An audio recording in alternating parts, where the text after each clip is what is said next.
Benvinguts, us deia, al món de l'empresa familiar, amb el qual moltes vegades se sent aquesta dita, que el pare la crea, el fill la manté, el net la tanca.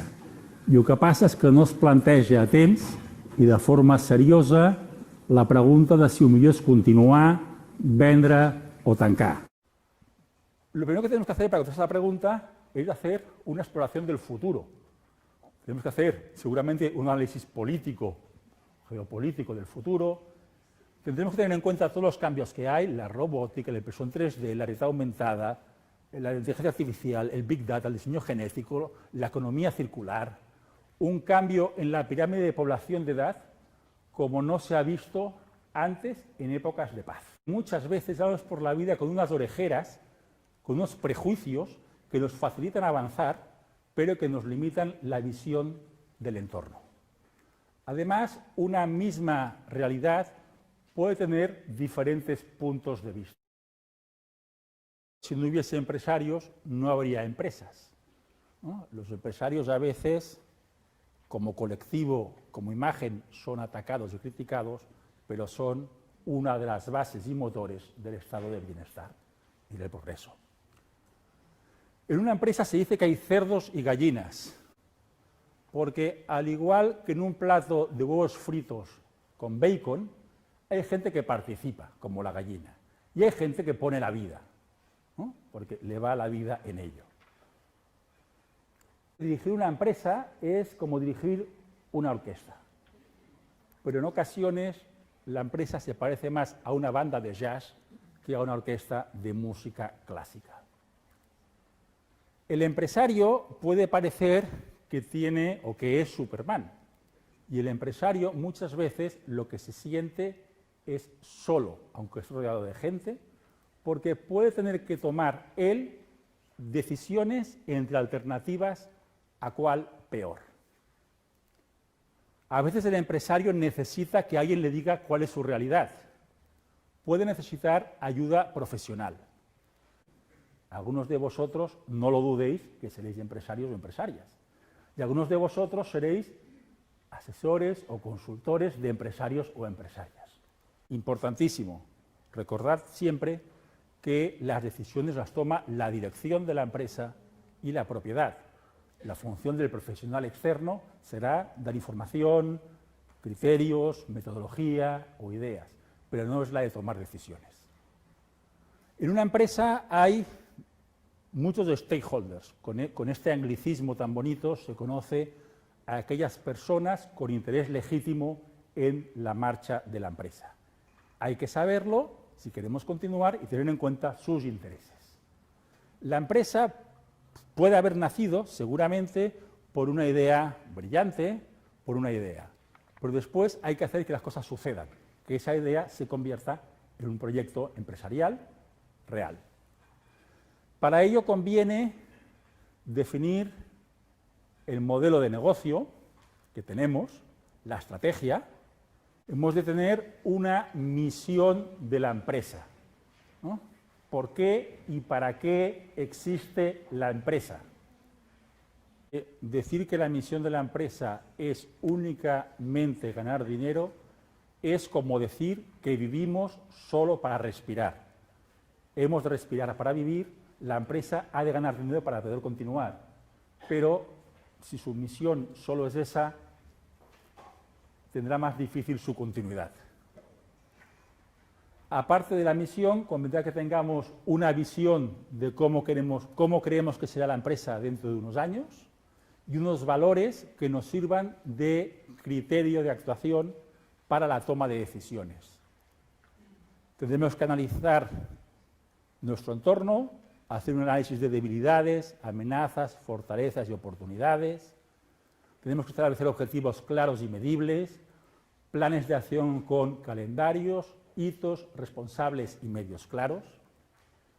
Tendremos que procurar separar el corazón de la razón. Es válido decidir por el corazón. Muchos negocios empiezan y se mantienen por el corazón, pero es importante saber lo que dice la razón y tenerlo en cuenta, y ser conscientes de que la razón dice una cosa y nosotros hacemos lo que nos dice el corazón. puede ser legítimo, pero sobre todo ser consciente de ello. Tendremos que prever los imprevistos, tendremos que tener en cuenta la ley de Murphy, que dice que la tostada cae por el lado de la mantequilla. En una empresa solo hay un sinónimo de felicidad, dicen, y es el crecimiento, los beneficios y el crecimiento, dejando aparte lo que hemos hecho de la misión. Por tanto, en una empresa es muy importante tener clara la fórmula para ganar dinero y recordar que en muchas ocasiones la clave está en la ejecución de esa fórmula, en cómo se lleva a cabo. Una cuestión que a veces se plantea es si la empresa debe ser pequeña, mediana, grande. Dicen que si es pequeña el problema es tuyo, si es mediana es del banco y si es grande es del Estado, ¿no? De todos modos, hay un señor que en esta facultad de económicas conoceréis en profundidad, que se llama Adam Smith, que dijo que el tamaño de una empresa está en relación con el de su mercado. ¿Y cómo definimos mercado hoy en día teniendo en cuenta Internet? Por otro lado, otro señor, Charles Darwin, dijo que las especies que sobrevivían no eran las más grandes ni las más inteligentes, sino las que se adaptaban mejor a los cambios de su entorno. Hay una revista americana, Fortune, que también sale una lista de las 500 principales empresas del mundo, y del año 55 al 2015 habían desaparecido el 88% de las empresas de la lista inicial, y no eran precisamente empresas pequeñas, eran grandes. Por lo tanto, el tamaño sí que importa, el tamaño es importante, pero el tamaño no garantiza que una empresa sobreviva. Importante, estamos hablando de la empresa, de cómo es, saberlo para si queremos continuar. En una empresa, el éxito suele ser resultado del trabajo en equipo. Y trabajo en equipo quiere decir, es importantísimo tener un equipo de gente motivada, de gente con capacidades complementarias, de gente que trabaje de forma coordinada. Y respecto a los colaboradores, es importante tener en cuenta dos principios, el del gallinero. La mierda empieza arriba y acaban los de abajo. Y el segundo principio a tener en cuenta es que el problema no es formar a los colaboradores y que se vayan, sino no formarlos y que se queden. La empresa tiene que ser eficiente, es decir, tiene que hacer las cosas bien, pero sobre todo tiene que ser eficaz. Ha de conseguir resultados a un coste asumible. Y para ser eficaces es muy importante acertar en los indicadores clave del rendimiento. Al igual que en las personas el ritmo cardíaco y la presión sanguínea nos pueden decir su salud, los indicadores claves del rendimiento, más conocidos en la jerga como KPIs, son los indicadores de la marcha de la salud de la empresa o departamento. No se trata de muchos datos, sino de los datos adecuados. Y entre ellos está el dinero. Es muy importante tener claro cómo se gana el dinero, en qué se gasta, cuánto queda, y el que queda en el balance, ¿dónde va? ¿Está yendo a existencias, a clientes, a caja, a dividendo? ¿Dónde va? A veces puede haber sorpresas, y realidad y contabilidad no coinciden. No sé si en primero habéis hecho algo de contabilidad o no, pero si no lo haréis más adelante. A veces no coinciden. Por ejemplo, no sé si sabéis que en contabilidad las existencias también se conocen como inventario. ¿Sabéis por qué? Porque pueden estar inventadas. Entonces, es demasiado frecuente en una empresa la falta de arquivos de caja, conciliaciones bancarias e inventarios consistentes y periódicos. Y puede haber sorpresas. Y algunos de vosotros sois auditores. Y otros contratan a auditores. La auditoría no garantiza que no hayan sorpresas, no garantiza que realidad y contabilidad coincidan, garantiza que se cumplen los criterios de contabilidad. Si quieres buscar fraude, has de hacer otro trabajo que no es el de auditoría. Importantísimo, y para acabar con esta fase, si queremos iniciar un proyecto, es muy importante procurar asegurarse de que se dispone o dispondrá de los recursos necesarios para llevarlo a término con éxito. Porque a perro flaco todos son pulgas. Aquí tenéis algunos datos respecto a la importancia de las empresas familiares en España y en Cataluña, digamos que las empresas familiares representan el 68% del PIB y el 78% de los lugares de trabajo privados. Por tanto, la empresa familiar es la base de nuestra economía. Hay empresas familiares muy grandes y conocidas, algunas son noticia a veces por discusiones entre sus socios, que en algunas ocasiones llegan a extremos totalmente rechazables. Bien, ¿y qué es una empresa familiar? Hay muchas definiciones teóricas. Para mí, la más acertada es esta: capacidad de tomar decisiones estratégicas y voluntad de continuidad. Venga, hemos visto una definición teórica de empresa familiar. Es muy importante conocer la definición fiscal de empresa familiar, porque las empresas familiares tienen una serie de ventajas a nivel impositivo de, en estos momentos, exención del impuesto de patrimonio y reducción de sucesiones, pero para tener derecho a ellos hay que cumplir una serie de requisitos. Los ha de cumplir la generación actual y el día de mañana tendrá que cumplirlos la siguiente generación. Estos requisitos, tal vez los del hecho imponible son de ley estatal, pero las tarifas o bonificaciones son, en España, de competencia autonómica. Y ahora que vienen muchas elecciones, veréis que hay programas políticos que procuran cambiar los impuestos arriba o abajo según el color del partido que lo propone. Venga, en una empresa hay 3 círculos de interés: familia, propiedad y empresa. Y sus cruces crean subgrupos. Por ejemplo, podemos tener familiares, accionistas que trabajan en la empresa y familiares, accionistas que no trabajan. Y sus intereses no tienen por qué coincidir. Y todos ellos son legítimos. Y si queremos continuar, hemos de saber esta realidad para gestionarla. A veces, empresa y familia parece que van en sentidos opuestos. A veces alguien pregunta, ¿y qué es antes, la empresa o la familia? Bueno, eso me pregunta, ¿qué es antes, tu padre o tu madre? Bueno, es que son inseparables, son los dos, forman parte de una realidad. Y de esa realidad hemos de tener en cuenta que solo vemos una parte, que hay una parte de la realidad que está oculta, a veces de forma incluso inconsciente. Venga, una parte de esa realidad que hemos de gestionar si queremos continuar está formada por los sentimientos. Los sentimientos son importantes en cualquier relación, pero en la empresa familiar pueden venir desde la infancia y a veces desde generaciones anteriores. Y la empresa lo que hace es amplificar los sentimientos.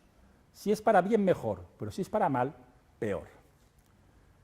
También en la empresa familiar se produce un fenómeno, que a la familia se añaden elementos extraños a la sangre, ¿no? Dicen que lo peor es un cuñado tonto y motivado que quiera trabajar en la empresa familiar. Esta es la opinión de muchas familias empresarias. Los añadidos al negoci, en el negocio, que no se metan. Pero no podemos olvidar que con ellos se establecen relaciones muy intensas y que dentro de ellas comentarios repetitivos del tipo «mira a tu hermano» acaban haciendo más agujero que una gota malaya. Si queremos continuar, es muy importante diferenciar el sombrero de empresa y el de familia. Empresa quiere decir meritocracia, capacidad, resultados, responsabilidad. Familia quiere decir amor, comprensión, apoyo. Es importante saber qué sombrero llevamos en cada momento, porque lo peor es tratar a la empresa como familia y a la familia como empresa. Venga, cuando a un empresario se le pregunta por su relevo, muchas veces contesta con un soy joven, soy fuerte, ¿ya me quieres matar? Pero si algo caracteriza a un buen empresario es la planificación. Y también hay que planificar el relevo, porque lleva tiempo y porque puede haber imprevistos. Hay que planificar 3 relevos: en la dirección de la empresa, en la propiedad y en el lideraje de la familia. Y no tienen por qué coincidir ni en el momento ni en la persona en que se efectúa el relevo. En el relevo intervienen el predecesor, elemento esencial, sin él no habría relevo. Hay 4 tipos de predecesores: monarcas, generales, gobernadores y embajadores. No existen en estado puro, pero estos son los 4 tipos. También interviene la empresa, la familia y los continuadores. ¿Serán muchos? ¿Serán pocos? ¿Serán rentistas? ¿Estarán implicados? Algunos desean tener continuadores clónicos, olvidando que el ADN no garantiza la transmisión de la capacidad ni de la voluntad empresarial. La incorporación de la siguiente generación a la empresa familiar es uno de los temas críticos. ¿Qué quieres hacer? Es importante establecer un diálogo sincero entre las generaciones. Esto es más difícil de decir que de hacer. A veces, donde hay menos diálogo, aunque parezca mentira, puede ser en el seno de una familia. ¿Lo has hecho por qué? Hay que procurar evitar los chantajes emocionales y caer en ellos, y a veces son inconscientes. Si hay incorporación, 2 recomendaciones: formación adecuada y experiencia previa afuera.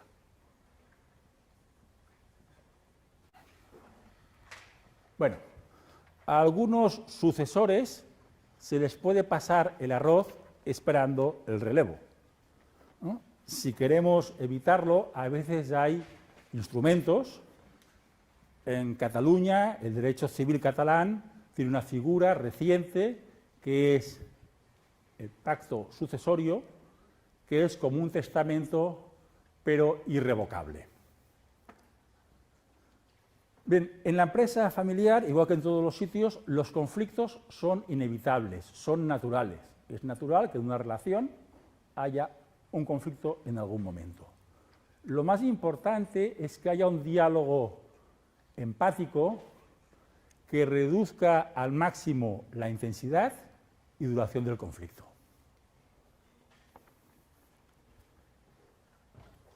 Si queremos continuar, es importante tener en cuenta que el hecho de que se repartan beneficios o no puede afectar a las relaciones. Recordemos que hay accionistas, que a lo mejor puede haber accionistas que no trabajan en el negocio y por tanto esperarán una rentabilidad a su capital. Además, hay que tener en cuenta que la Ley de Sociedades de Capital establece la obligación de repartir beneficios en determinadas circunstancias. También es importante, para continuar, regular las relaciones entre empresa y familia. Empezar por tener clara cuál es la misión, la visión y los valores de la familia empresaria, que no tienen por qué coincidir con los de la empresa. Una cosa es la empresa familiar y otra cosa es la familia empresaria. Su misión, visión y valores no tienen por qué coincidir, pero tienen que estar alineadas. Misión de la familia empresaria. Muy sencillo. Contestemos a las siguientes preguntas. ¿Por qué vale la pena continuar juntos? ¿Por qué no vendemos la empresa o por qué no nos la repartimos? Esto es lo que nos dirá en el fondo cuál es nuestra misión.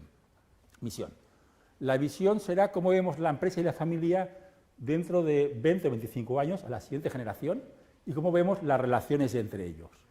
Y los valores podrán ser muchos, pero hay 2 esenciales para continuar. Uno es la emprendeduría. La empresa empezó por la emprendeduría de alguien. Si la familia pierde este espíritu, es difícil que afronte con éxito la regeneración estratégica que será necesaria en algún momento de su futuro. Y la otra es el orgullo de pertenencia.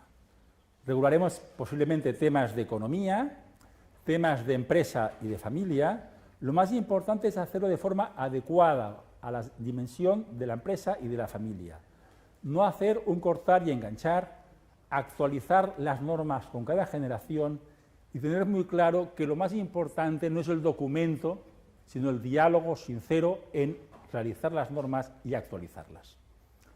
Puede ser conveniente adjuntar la historia de la empresa familiar para no perderla, sino con las generaciones resulta que se va perdiendo. ¿Qué publicidad dar al protocolo familiar? Hay un Real Decreto Ley que la regula, puede no darse ninguna.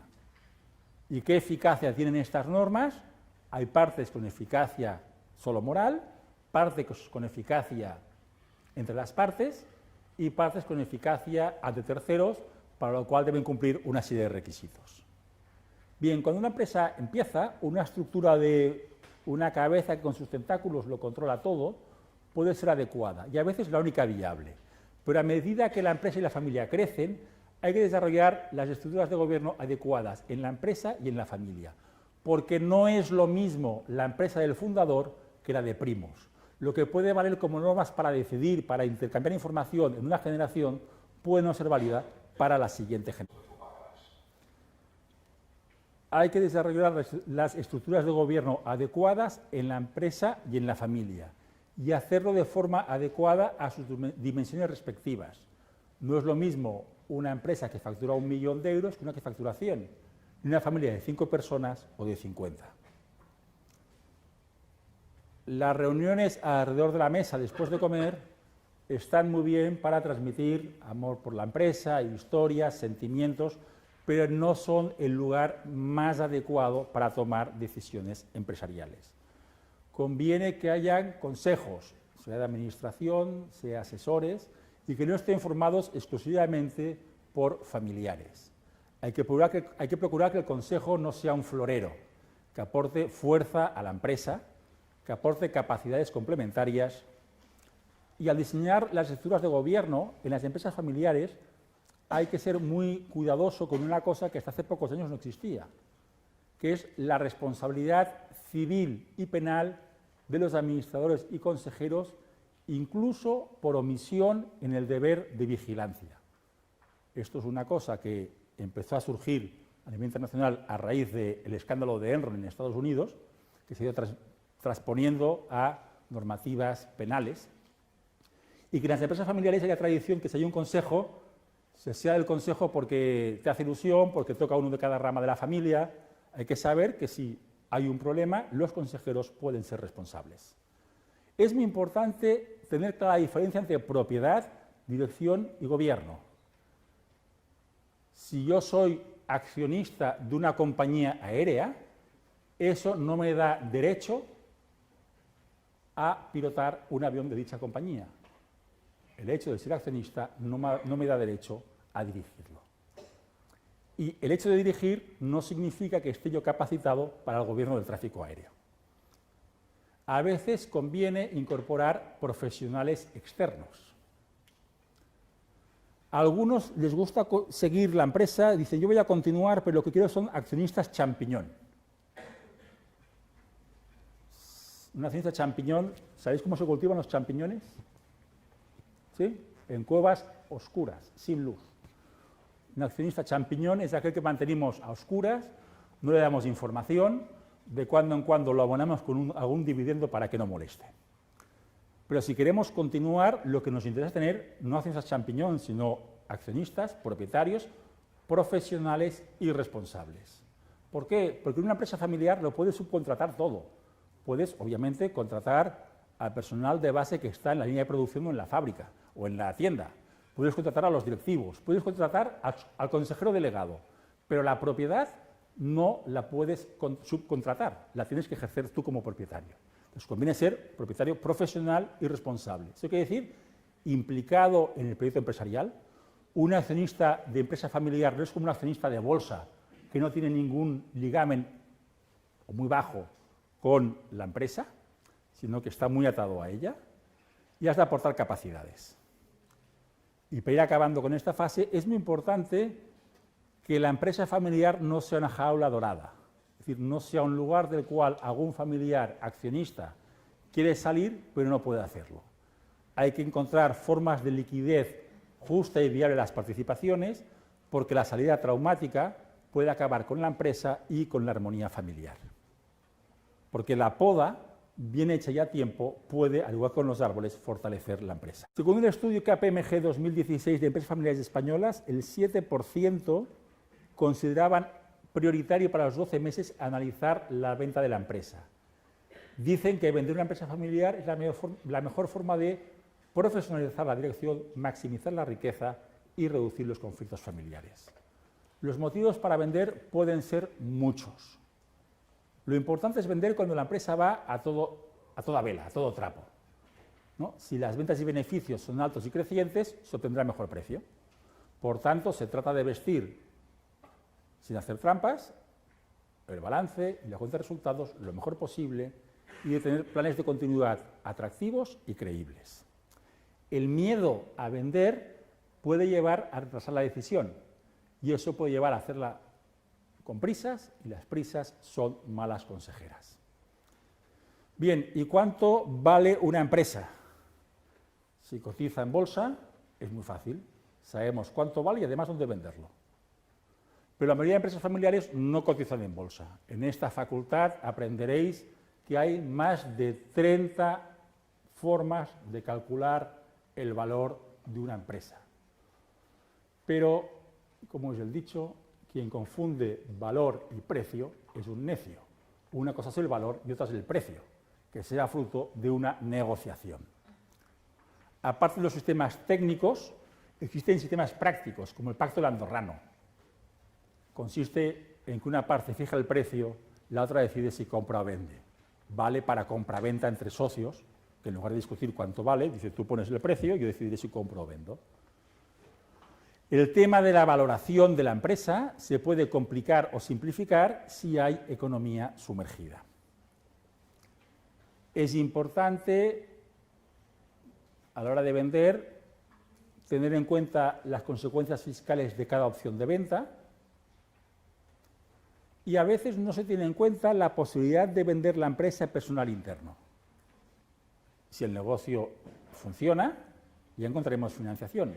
Y si no hay personal interno capacitado para comprar la empresa, a lo mejor es que esta vale poco, precisamente por la falta de capacidad interna. Las fases de una venta de una empresa son 3: recogida de información, comercialización y negociación. La negociación puede ser de 2 tipos: yo gano, tú pierdes, o colaborativa. Esta puede significar más implicación en continuidad por el vendedor, pero puede tener beneficios intangibles, sobre todo en, por ejemplo, mantenimiento del puesto de trabajo o de la marca. Venga, cerrar una empresa es un proceso muy formativo. No es rápido, ni fácil, ni barato. Es como abrirla, pero con muchas menos alegrías.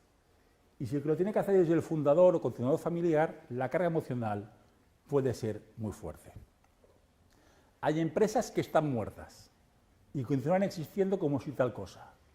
Continúan existiendo, por ejemplo, porque pagan alquileres bajos, porque no ven alternativa a dejar de pedalear o porque no pueden asumir el coste de dejar de hacerlo.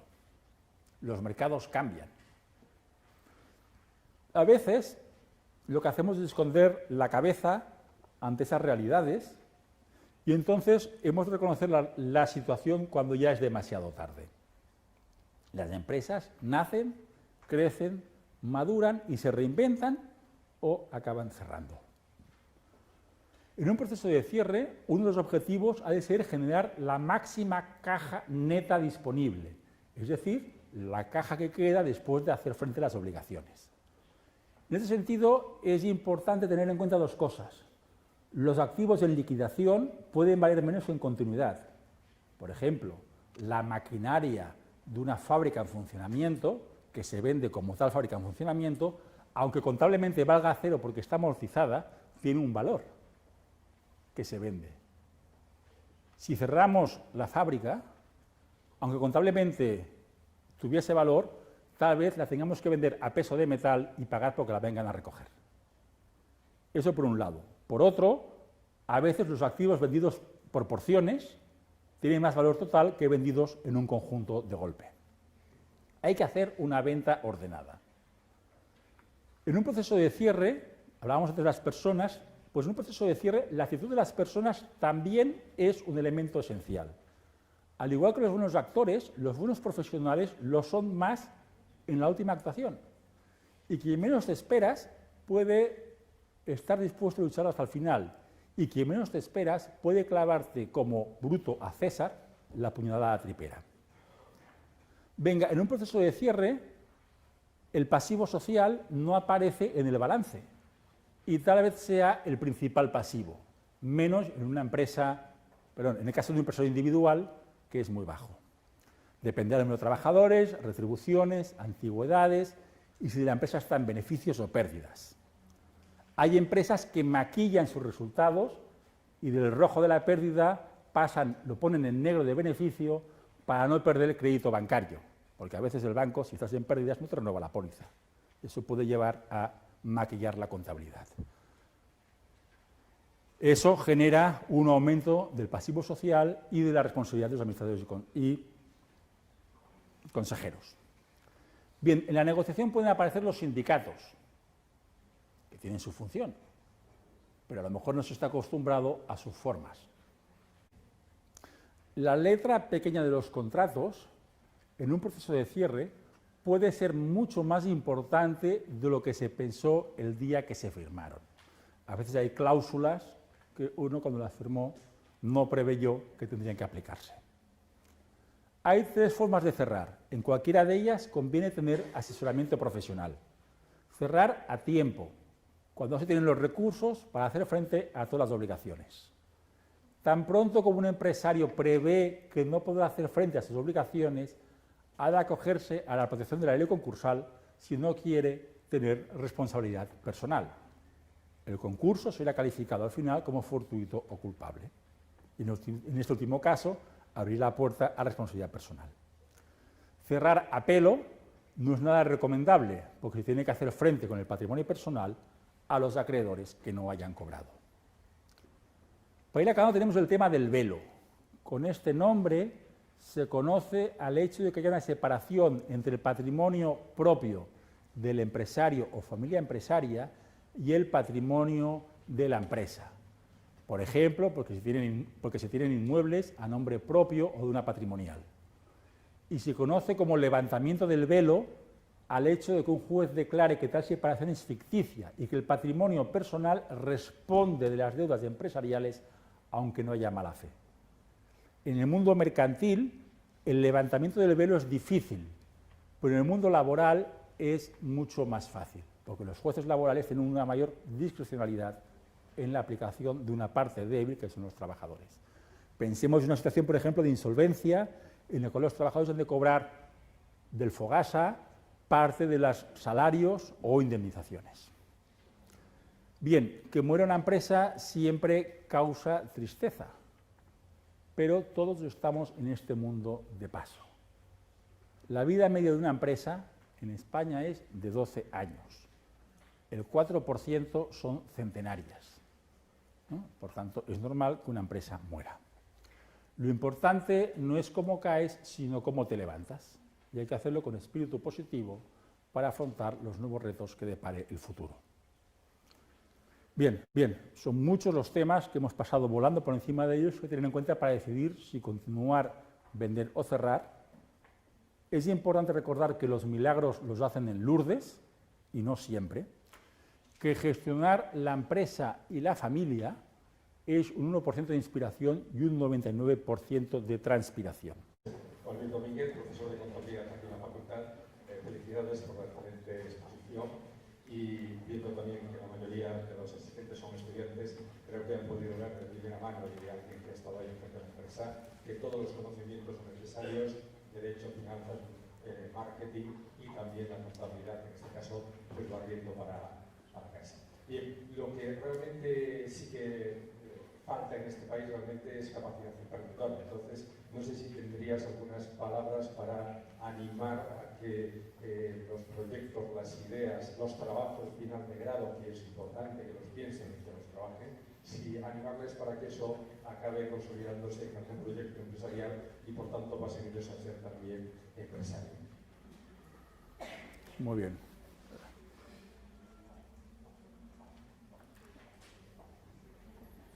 El futuro es vuestro, no tuyo y mío, es de ellos, ¿vale? Vosotros seréis quienes dirigiréis el país, las empresas y crearéis empresas, ¿no?